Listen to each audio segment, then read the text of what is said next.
المشاط الساحر لعلاج معظم مشاكل الشعر، حاجة بتعالج تغيير طبيعة الشعر وتساقط الشعر والصلع الوراثي وترميم الشعر. انا هقول لكم ازاي نشتري المشاط وهو اصلا عبارة عن ايه، اعرف منين ان هو كويس وان هو مش مضروب، واستخدمه ازاي، طرق استخدامه لعلاج كل تشخيص مرض او كل احتياج عندي في شعري. انا محسوكه شويه معاكم علشان كل حاجه عندي لازم تبقى بحساب، كل حاجه بعمل حساب الاعراض الجانبيه، طب مقياس كذا، طب كذا، طب هيضرني في كذا. المشاط في ناس كتير قوي فاكرين ان في عشبه اسمها المشاط، وده مش حقيقي. المشاط ده بيكون عباره عن مجموعه اعشاب، اوكي، مجموعة اعشاب كتير، وده مش بطبيعتي ان انا بتقبله، لكن المشاط بالذات الاعشاب اللي فيه بتكون سينرجستيك، اي بتكمل بعض الاضافات اللي بنستخدمها في تدويب الاعشاب دي. وان هي تبدا خلاص تبقى بنحضر الديكوكشن بتاعها او المنقوع وتبقى فعاله للاستخدام، بتفرق معايا في فاعليه المشاط ده. اول حاجه بكون حريصه عليها في المشاط البني او الاحمر، بشم ريحه قرنفل، مجموعه اعشاب كتير جدا، اهمهم صدر ومحلب، حلبة، كل ده طبعا بتركيزات معينه، قرنفل، روزماري، اعشاب عشب هندي مشهور جدا هنتكلم عليه ان شاء الله بالتفصيل في فيديو تاني، قشور الرمان، الأملة، ودي برضو مهمة وموجودة بنسبة كبيرة، وهكتب لكم الليستة كاملة هنا جنبي تشوفوها، دي كل الأعشاب اللي بتبقى موجودة في المشاط. طيب زي ما قلنا ريحته بتبقى مزيج من الأعشاب الطبيعية، مسيطر عليها ريحة القرنفل بشكل كبير، فبنشم ريحة القرنفل. أهم حاجة فيه إنه يكون بني مائل للاحمرار، ويكون اول ما بفركه بصوابعي كده لازم يكون بينزل رواسب، لو بيعجن في ايدك تعرفي ان هو تخزينه وحش ومرطب وهيكلكع في شعرك، لكن بتمسكيه تفركيه ينزل بمنتهى السلاسة، ده ان شاء الله هيتخلط بالمية بسهولة وهينزل من الشعر بسهولة، ولازم تلاقيه مفروم فرم او مطحون طحن ناعم قدامك. ايه بقى اهم علامة ان هي تخليني احس ان المشط ده مش كويس او ان لا ما تستخدميهوش؟ لما تحسي ان في كتل اعرفي ان هو مرطب، حاجه كده زي اللي في الصوره دي كده بتبقى قديمه او متاكسده، فبالتالي بتبقى اتعرضت لرطوبة، فبيبقى اوريدي الأعشاب تفاعلت فهتفقد جزء كبير من فايدتها. نيجي بقى لجزئية الشكل، لما بلاقي فيه شعيرات صفرة كتير متوزعة بعرف ان هو داخله أعشاب نشارة خشب أو أعشاب خشبية، أو حاطين فيه رواسب كتير، يعني الأعشاب مش بيور. آخر حاجة بلاقي ان مفيش ريحة قرنفل غالب، وده معناه ان الاعشاب مش مطحونة طازة. القرنفل لما بيتطحن طازة ويتخزن بيفضل محتفظ بريحته فترة طويلة، لكن القرنفل لما بيعدي عليه وقت طويل من طحنه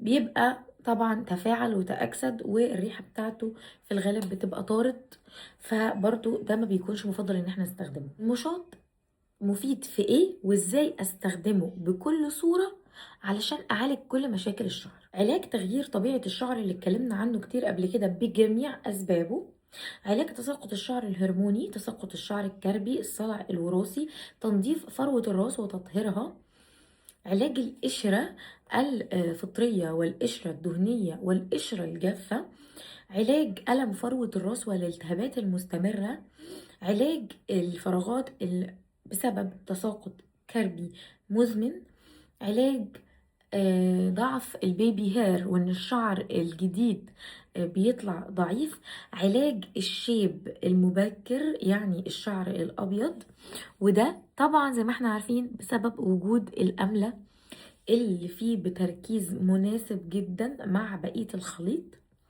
علاج تساقط الشعر بسبب تكيس المبايض، الأسباب الهرمونية، علاج تساقط الشعر الكربي بسبب بعد الولادة. متلازمة من بعد الولادة دي معروفة، تساقط كربي عنيف جدا، أعنف تساقط كربي ممكن أي واحدة تقابله. علاج تقصف وتكسر الشعر المستمر، علاج ضعف طول الشعر وثباته على طول واحد فترة طويلة، علشان هو بيطول شوية في الاناجين فيز أو في دورة حياة الشعر الواحدة. طيب هو ليه بقى بيعمل كل ده؟ لان هو مجموعة الاعشاب اللي فيه موجودة بنسب معينة، برضو هكتبها لكم هنا. طبعا لو المشاط معمول صح، لو المشاط معمول صح ممكن يبقى اقوى من اقوى علاج مرمم للشعر زي الاول بلاكس مثلا. احلى نوع مشاط تجيبوه هو اسمه المشاط الكبريتي، بيكون مجموعة الاعشاب دي بنسب مدروسة جدا ومحطوط عليها مواد فعالة بتطلق عنصر الكبريت ده اللي بيساعد في ترميم خصلة الشعر، فبالتالي بيسيب الشعر مترطب وصحي ولامع وما بيتكسرش ومرن، بيعيد للشعر فعلا حيويته ونشاطه. طب فين المشط الكبريتي ده؟ مش هتلاقوه في الدول العربية، موجود بس في لاجوا، شركة لاجوا. ومش بقول كده علشان هي تخصني، انا بقول كده علشان هي الفكرة دي من ابداعي اصلا. وفعلا نتائج المشاط الكبريتي بتكون تحفة لترميم وعلاج الشعر المتضرر والمصبوغ والتالف وإرجاع هيكل الشعر وإصلاح الشعر وكل ده. طبعا هو بيتسحب بسرعة جدا ودايما اوت اوف ستوك، فنسأل عليه في الصفحة بإذن الله تلاقوه. كل حاجة ذكرناها في استخدام المشاط ليها تركيب معين أقدر إن أنا أجهز بيه المشاط ده علشان يديني أعلى فعالية. علاج آلام فروة الراس والالتهابات وتغيير طبيعة الشعر بسبب استمراري على كورس ايزوتريتينوين لعلاج الحبوب بهدلي طبيعة شعري، او بسبب استخدامي المينوكسيديل لفترة طويلة، او بخاخات الشعر اللي فيها كحول، هو علاج واحد. بستخدم المشاط، بحط عليه ربع كوب من عسل النحل الابيض الطبيعي واكون متأكدة من جودته، وطبعا بخففه عادي. يعني الاول بحضر المشاط بكميه الميه بتاعتنا اللي هي نص كوب من الماء لكل كوب الا ربع من الباودر. وبعد كده بعد ما اخلص واحضر الباودر ويبقى كريمي جدا معايا، وده بيثبت لي ان فعلا المشاط عالي الجوده، ان هو ما كلكعش، على طول بضيف على الموضوع ده الكميه دي ربع كوب، بس الكوب يكون كبير، ربع كوب كبير من العسل النحل الابيض الطبيعي.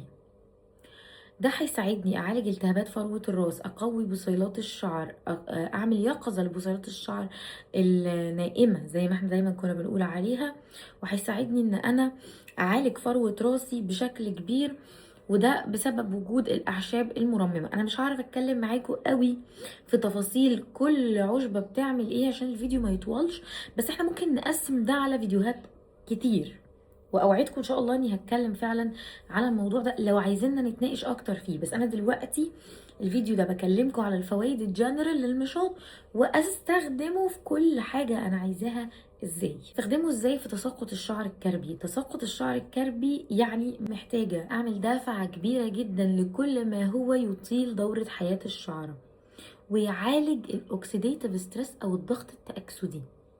يبقى الحل الوحيد هنا هو اضافه الماتشا او الشاي الاخضر مع عسل نحل طبيعي.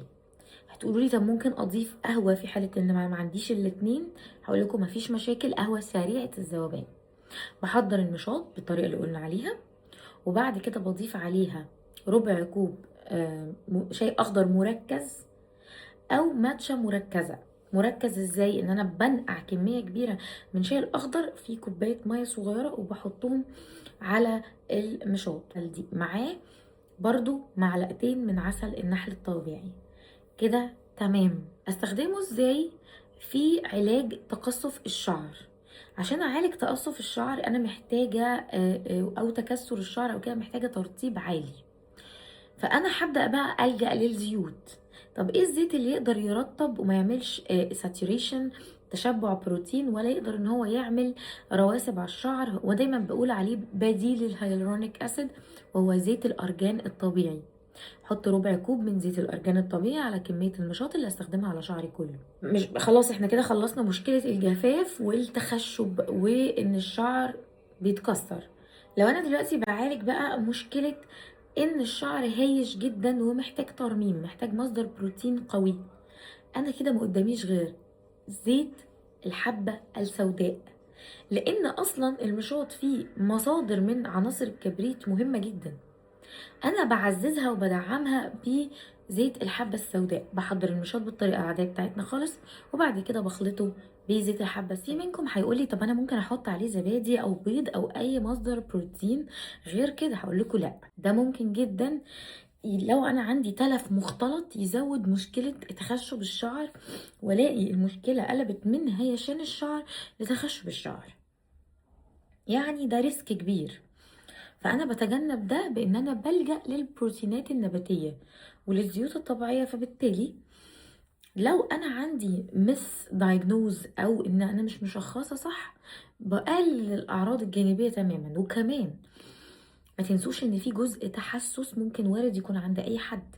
لو اي حد عنده حساسية من اي عشبة من اللي موجود، لان دي مش اعشاب قليلة وكل عشبة فيها مواد فعالة، فانا ما ينفعش ازود بروتين تقيل زي بروتين الزبادي وبروتين البيض وغيره، فازود يعني قابلية التفاعل مع المواد الفعالة وبالتالي حساسية في فروة. نيجي بقى عند الناس المهمة، الصلع الوراثي والتساقط الهرموني والفراغات الهرمونية لأي سبب هرموني، مقاومة أنسولين، تساقط الشعر بسبب حقن مونجارو،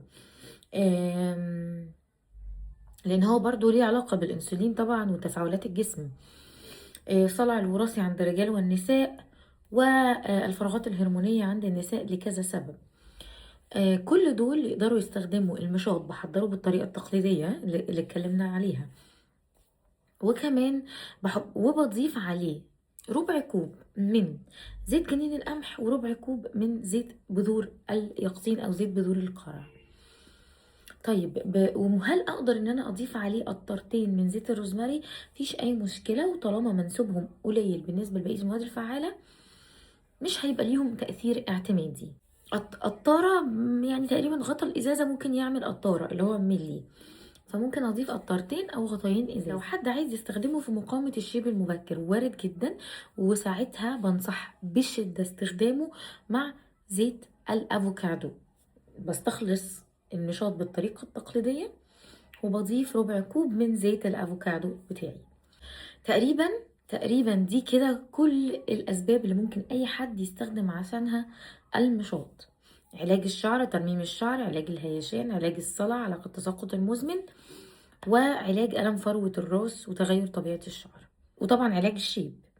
اي حد عنده اي استفسار انا ممكن استفاد بالمشاط ده ازاي يكتب لي في الكومنتس. بس انا عندي نصيحه ليكم، نصيحه مني في استخدام المشاط. هو سحري وتحفه وليه استخدامات كتير، لكن لو خلطناه بزيوت وبسوائل كتير في تحضيره هيبقى مضر اكتر ما هو نافع، لان المشاط اصلا هو ميكس اعشاب زي ما قلنا، ميكس اعشاب كتير وكل عشبة ليها فايدتها. والسائل اللي انا بحضر فيه المشاط لو انا حطيت عليه بعض الاضافات بعمل انهانسمنت او بحسن فاعلية المشاط ده في علاج حاجة معينة، زي ما احنا عملنا كده تقسيمة وخصصنا فيها علاج المشاط للصلع، وعلاج المشاط للشعر المتخشب، وعلاج المشاط للشعر التالف او الجاف او الهيش، وتساقط الكربي، تساقط الولادة وغيره.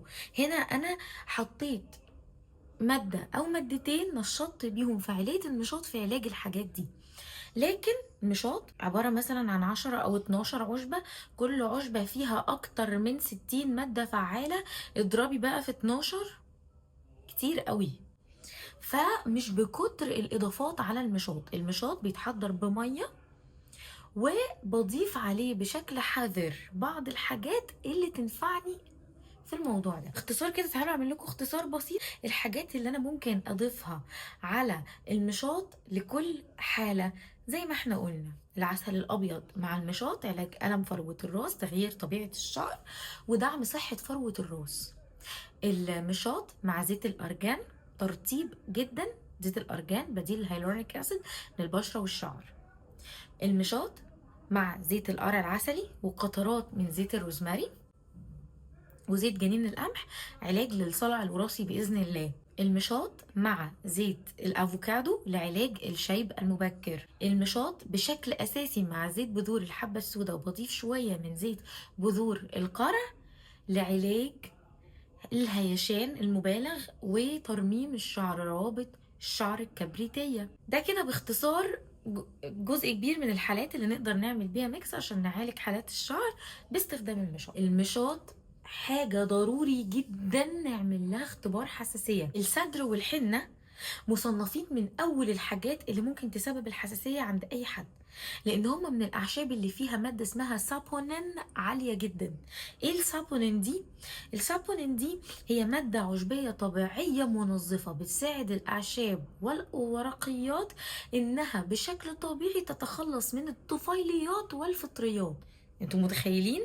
جميل. عشان كده في ناس بتعمل شامبو بديل طبيعي وشامبو طبيعي من الصدر والشيكاكاي والحنة والحاجات اللذيذة دي، بس لازم نفهم انها مادة قلوية ومادة ممكن تعمل حساسية. الحاجات دي كلها بنعمل اختبار حساسية دقيق جدا ولمدة ساعة، واشوف ما فيش اي تفاعل لمدة ساعة، ما فيش اي تفاعل، تمام، بقدر ان انا استخدمه بثقة شوية. مع البرولونج يوز استخدمته مثلا على شعري بقى خلاص ما حصلش تساقط، ما حصلش هرش فظيع، قشرة فظيعة، انا كده برضو في الامان. تقريبا انا كده قلت كل حاجه ليها علاقه بالمشاط. بالمناسبه ما ينفعش للاطفال، عشان عارفه ان ده هيبقى سؤال.